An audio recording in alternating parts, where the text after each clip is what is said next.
Ladies and gentlemen, welcome to Japan.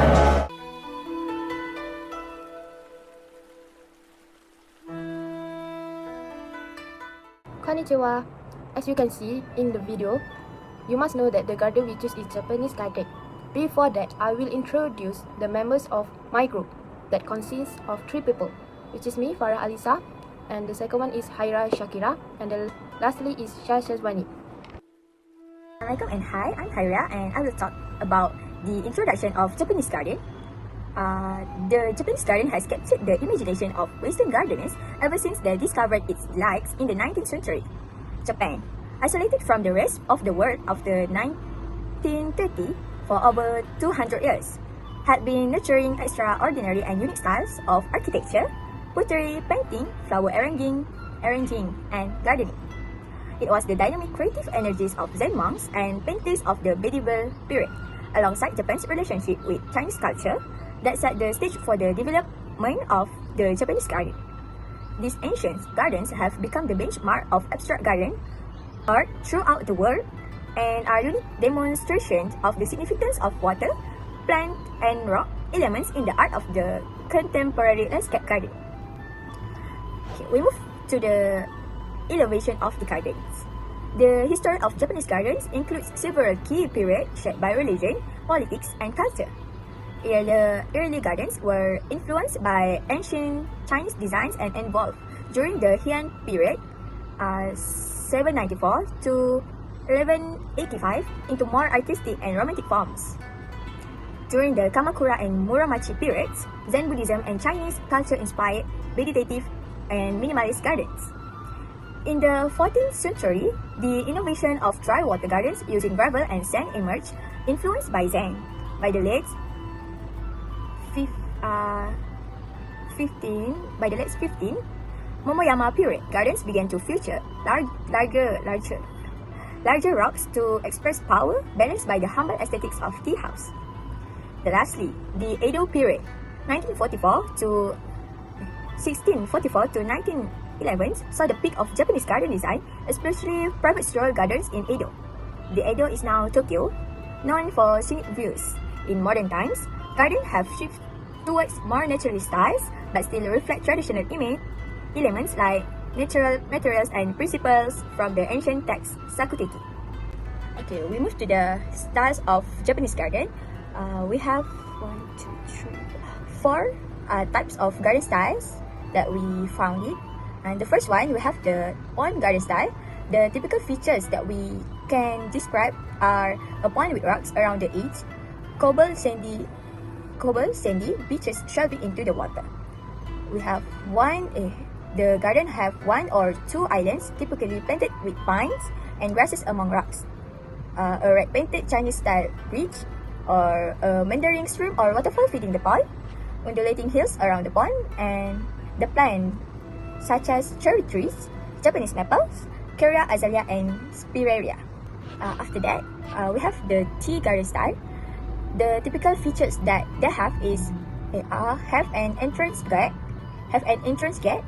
a winding stepping stone path, a water basin with cobbles around it, lanterns to light the path and basin, a waiting room or bench for guests, a middle crawl-through gate, and lastly woodland planting of camellias, maples, and bamboos. Also have low planting of ferns and sedge around rocks. The third one is straw garden style. The typical features are have a pond, a stream and cascade or waterfall, stone or wooden bridge over the stream or to an island of the pond, rock among the plants at the pond edge, small hills with dwarf or prune pines, a strolling path in gravel or paving stones, get into the tea garden, stepping stone or paved tea path, a wisteria arbor, a tea house or tea arbor for viewing. For classic features and elements, firstly we got rocks and boulders. Rocks have always been central to Japanese garden, more so than in any other culture. Initially used in shrines and as sacred symbol, they later represented mountains, the Buddha, and the immortals. During the Murakami period, sand replaced water in gardens, while in Edo period, clipped shrubs imitated hills, replacing rocks in some design. Originally believed to hold spiritual powers, rock later took on decorative and philosophical roles, especially under the influence of Zen monk, who rejected earlier superstition. Today, rocks are arranged based on aesthetic rules and may carry symbolic meanings. Truth, appreciating their beauty doesn't require deep knowledge. Their design was inspired by Chinese and Japanese minimalists in painting. And next, types of rocks and gravel. Firstly, we got weathered stone. Second, we got rocks for water features. And third, rocks for dry gardens. Number 4, we got paving. Number 5, stepping stones. Number 6, cobbles.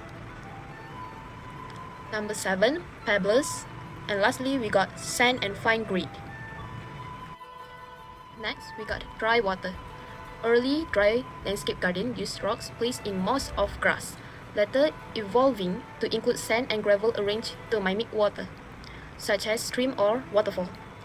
Key features included tall stone represent a waterfall head and dry stream or pond at the base. Famous example like Saihoji and Tinryuji feature simple rock arrangement, such as waterfall and turtles, designed to stimulate the imagination, a concept known as Yugen, or hidden tip. Dry steam use river pebbles and boulders to suggest flowing water, often with stone slab ridges. Modern designers sometimes use quarry-cut rocks to create more abstract form. While not all follow Zen principle, modern Japanese gardens still reflect traditional aesthetic. You can see at the right bottom picture that example at Konchi in various symbolic form are depicted with rock and pines, surrounded by fine white gravel represent the sea. Next, we got plants and topiary. While rocks, gravel, and architecture are key to Japanese garden design, plants are equally important. Moss is commonly used for ground cover due to its soft texture and easy to maintain compared to grass.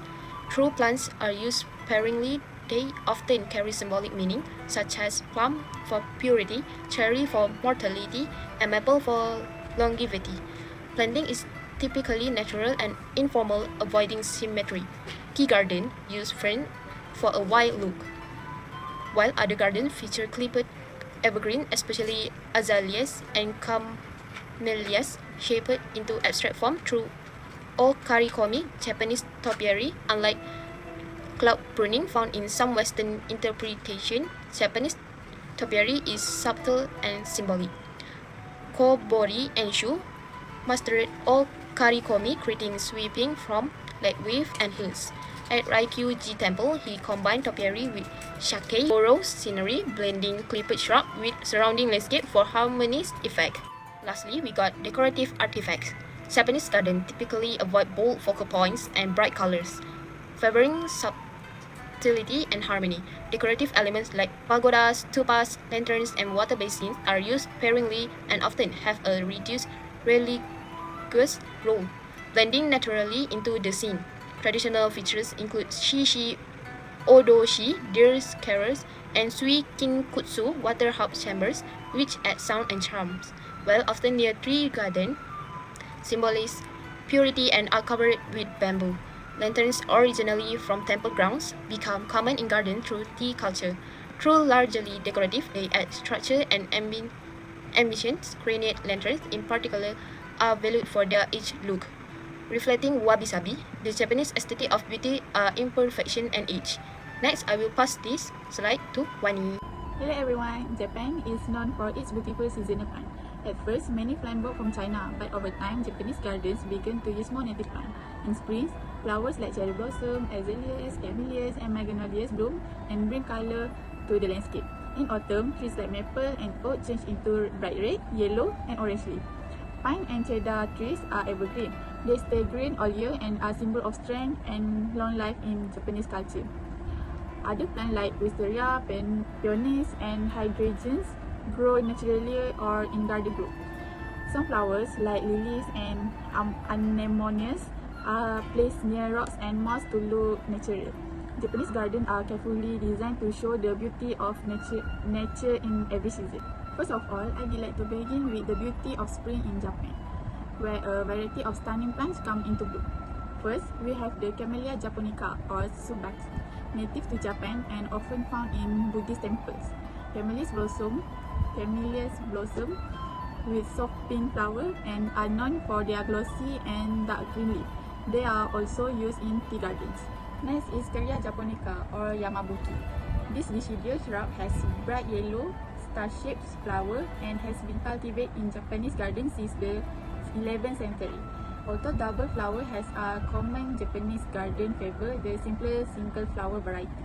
Lastly, for spring, we have the Paulownia tomentosa, also known as kiri or the foxglove tree.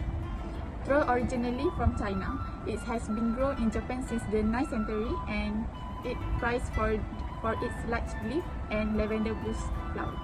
It makes a bold tropical statement when paired with bamboo or palms. Moving into summer, we begin with Clematis spp or Tessin. Though less commonly used as climbers in Japan, the colorful hybrids of Clematis brighten many home entrances. Next is the hydrangea or Ajisai. These were introduced to Japanese garden around the 8th century and are admired for their ability to change color based on soil pH. Their name means to change 7 times, symbolizing transformation. They are especially appreciated for their late summer bloom and intense blue hues on acidic soils. Finally, the morning glory or asagao.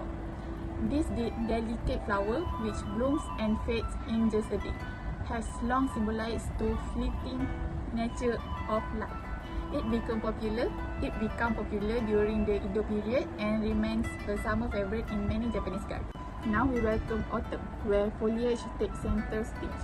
First is the Acacia palmatum or Japanese maple. This tree is iconic in Japan, known for its vibrant red leaf during November. It especially celebrates in Kyoto, where people travel to view its beautiful color. Then we have Acacia Bugerianum or trident maple. This small multi-stem tree is valued for its dark green, glossy leaf and bark that peel to reveal an orange hue. It often retains its leaf even into early winter. Finally, the Acer caecifolium or ivy leaf maple. Though it doesn't look like a typical maple. It turns a brilliant mix of orange, yellow and red very early in the season and hold its color for a long time. These trees highlight the richness of Japanese autumn and the cultural importance of seasonal beauty in garden design.